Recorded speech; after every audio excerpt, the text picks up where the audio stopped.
Hey everyone. Today we're going to uncover a secret wrapped in disguise and lies. I feel a bit sorry for Anna. After she got home, she told me you were her best friend and had been dreaming of escaping. It really is an embarrassing place, and Hans' arrival only made Lily want love even more. She even talked about the future and marriage. Gerda tried to steer the conversation to Anna's art, but Lily interrupted. But when marriage and kids came up, she felt guilty towards Gerda. Can I ask you something? Linda, the scene of that night. Lily wanted to borrow Gerda's pajamas, but Gerda initially refused because she still wanted to sleep with her husband. But Lily exclaimed, "This is exactly the dress from my dreams." Gerda simply couldn't refuse anymore. When Lily's soul danced in the mirror, Anna became a faded dream. Since love has gone, why cling to an empty shell? Once Gerda allowed Lily to return, the imprisoned soul was finally freed. She shed years of oppression and disguise, embracing her true self with grace, and she actively became a model, infusing Gerda's creations with unique beauty, even though Anna's shadow remains in the past. But the love etched in her soul never faded, now guarding the bond with Gerda in a new way. People marveled at Lily's beauty, and Gerda began to rejoice, only to find Anna was no longer by her side at the grand exhibition. Watching Gerda hide her pain, Hans realized she couldn't go back, so he expressed his feelings, but she still longed for her husband to return. This self-deception often left her frustrated as she stumbled out of the exhibition. The rain intertwined with loneliness and despair, drowning her in the cold streets. She was unwilling to give up and wanted to persuade Anna to end this game, but for transformed Lily, it was never a game. Rather, it is a profound life journey of soul redemption. Do you think this is reasonably okay? I need to see Anna. Let me help you. I need my husband. Can you help her? They loved but were hindered by gender perception, drawing close yet drifting apart in identity struggles. In this predicament of self and love, there were no winners left, as the last hint of lipstick was wiped away. Anna met her repressed self in the mirror again. The peeling of the soul felt like Kartik, yet it blossomed when meeting Gerda's moist eyes. Anna's identity was the salvation she agreed to surrender to. Despite her soul being torn from gender fracturing, she still wished to. The next morning, Anna put on a gender-neutral suit to head to the library for information on gender identity.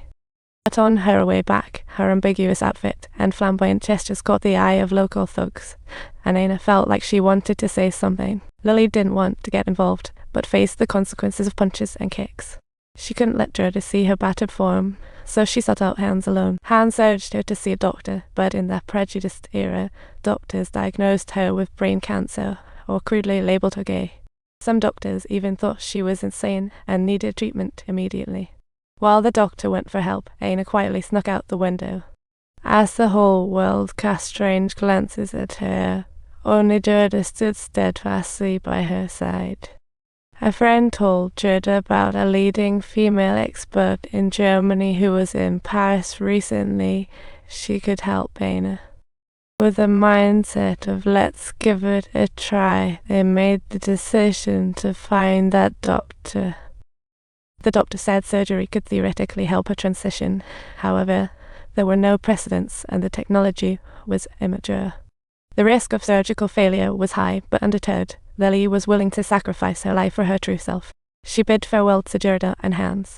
Before leaving, she kissed Gerda goodbye as her husband, and Gerda understood that the moment Anna stepped onto the train, she would completely lose her love. On the train, Anna took one last look at her 20-year disguise. Her gaze intertwined with joy and sorrow, bid farewell to the past and hoped for the future. In the hospital, people no longer looked at her as a monster. Everyone was very kind, and the doctor advised her to rest for a week to gain some weight, to prepare for the upcoming surgery. Meanwhile, Gerda understood that Anna didn't want her there because the surgery would make her beloved husband completely. Witnessing that process was too cruel for her, yet on the day of the surgery, Gerda still came. This time they gazed at each other as sisters, smiles mixed with tears. To fulfill herself, Anna abandoned her promise to her wife, but it was her wife who stood by her in the hardest times, and the first phase of the surgery was that she needed a year to recuperate before the second surgery. After recovery, they returned to Denmark together. Now Lily no longer painted. Instead, she worked as a department store clerk, quickly adjusting to her new identity and getting along well with her colleagues. Every day was filled with laughter, but Gerda struggled to adapt, for in her heart, Einar was still her husband, dreaming apart. Yet there was a layer of sand between them. Lily expressed her wish to be a real woman, to have a husband, and even to have a child someday. But when she spoke, she overlooked Gerda's shattered heart. Eager to fulfill her wish, she planned her second Germany surgery before recovering. This time, Gerda indeed resolutely refused her. However, can this intense yearning for self-realization truly be easily halted? On her German arrival night, the doctor reiterated the second surgery was extremely dangerous, and any mistake could be life-threatening. Her body was still not fully recovered. However, Lily insisted. Unfortunately, Lady Luck did not favour her. She lost much blood and had a persistent high fever during surgery. Despite the doctor's efforts to save her, it was futile. In her final moments, Gerda stayed by her side, and Hans travelled from afar to visit. At this point, Lily appeared pale and spoke with great difficulty, but she still managed to smile because she finally became the person she had always dreamed. Gerda and Hans wheeled Lily into the garden. As the candle of life began to flicker, Lily smiled with relief, gently gazing at Gerda.